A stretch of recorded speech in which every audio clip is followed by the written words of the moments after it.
Le Conseil des ministres s'est réuni ce mercredi 23 avril 2025 sous la présidence de M. Patrice Talon, président de la République. Les décisions dont voici la teneur ont sanctionné la séance.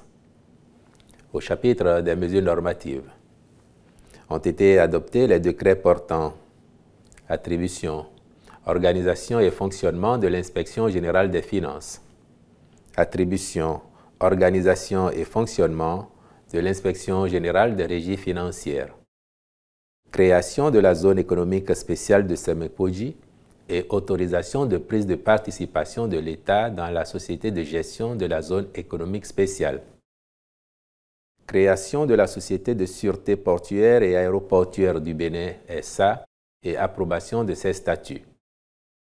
Statut type des établissements publics d'enseignement et de formation technique et professionnelle en République du Bénin.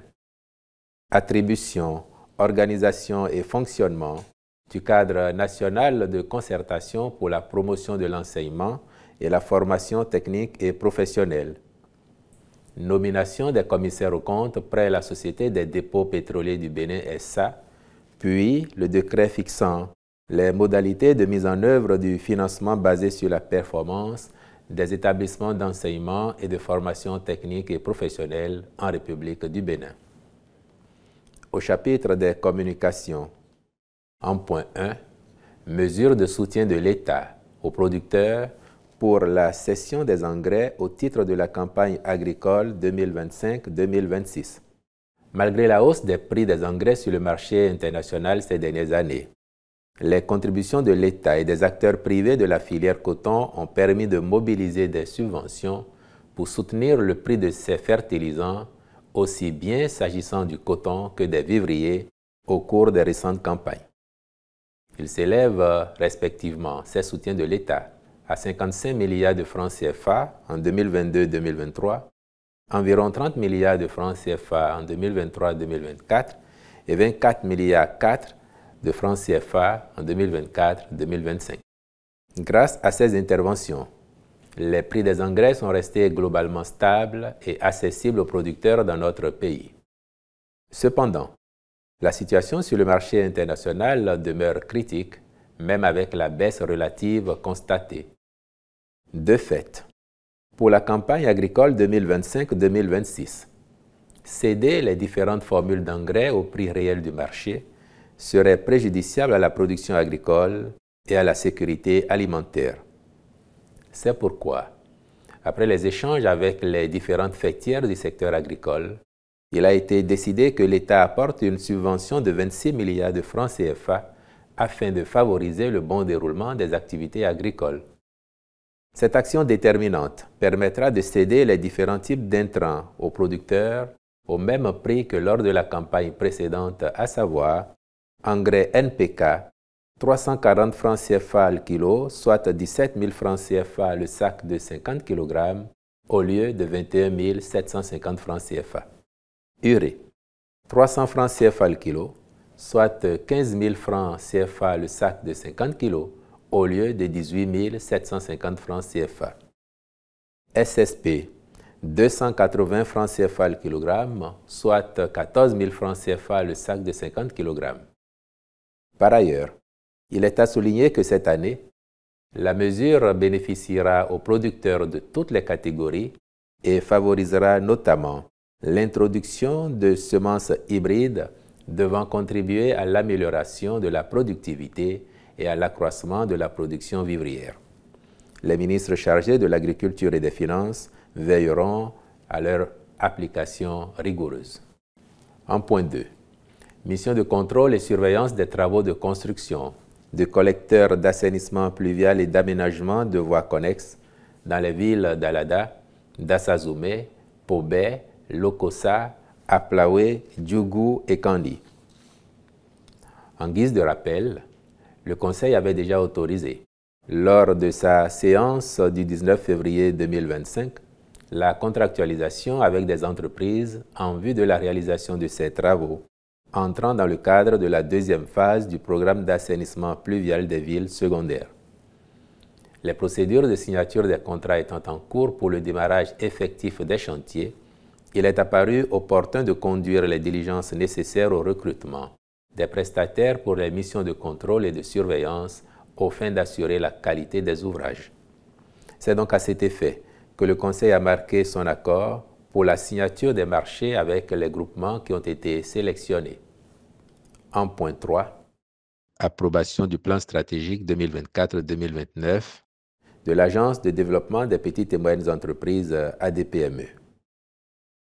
Le présent plan stratégique vise à permettre à l'agence de disposer d'un outil de planification à moyen terme et d'un référentiel de programmation de toutes ses interventions sur la période de référence.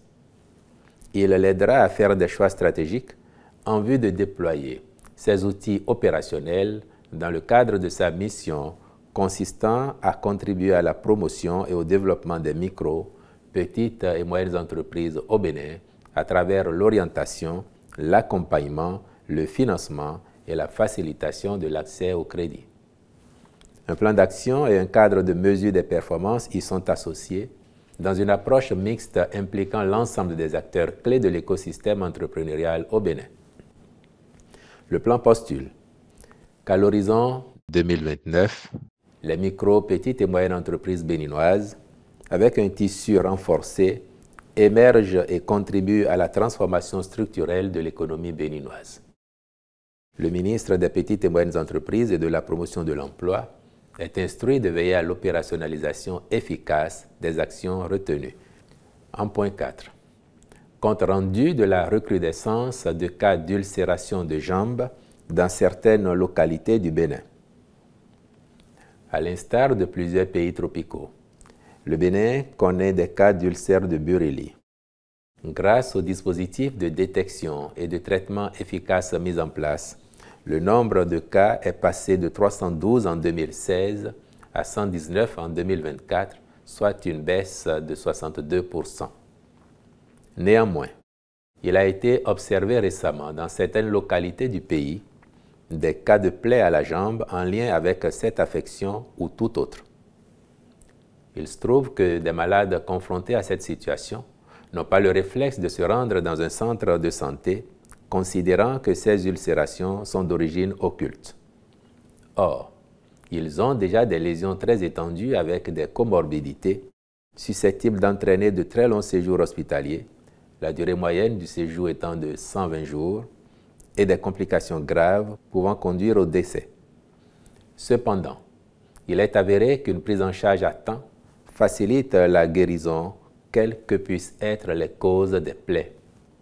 C'est pourquoi, prenant acte de ce compte-rendu, le Conseil a instruit le ministre de la Santé à l'effet de renforcer sa stratégie de communication relative à ces cas en y associant les relais communautaires pour un recours précoce aux soins dès l'apparition de toute lésion cutanée sur la peau et plus particulièrement des plaies et ulcérations de la jambe.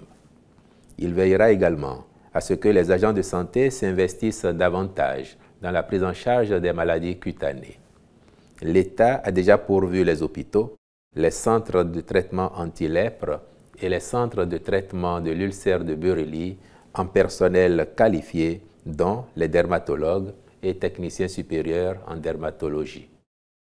Au chapitre des rencontres et manifestations internationales, il a été autorisé la participation du Bénin à la 90e exposition des bovins zébus et à l'Agri-Show 2025, du 24 avril au 5 mai 2025 au Brésil, à la 26e session de l'Assemblée des ministres de la Santé, du 5 au 10 mai 2025 à Praia, au Cap-Vert, ainsi que l'organisation à Cotonou, du 2 au 6 juin 2025, d'une réunion régionale d'élaboration du système intégré de gestion des autorités de réglementation nucléaire.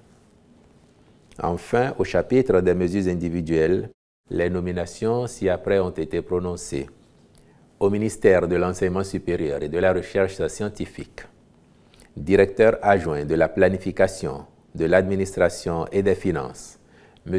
Wessou Alphonse Kakpo, au ministère de la décentralisation et de la gouvernance locale, préfet du département du Zou, M. Valère Setonouba, cumulativement avec ses fonctions de préfet du département du Plateau Je vous remercie.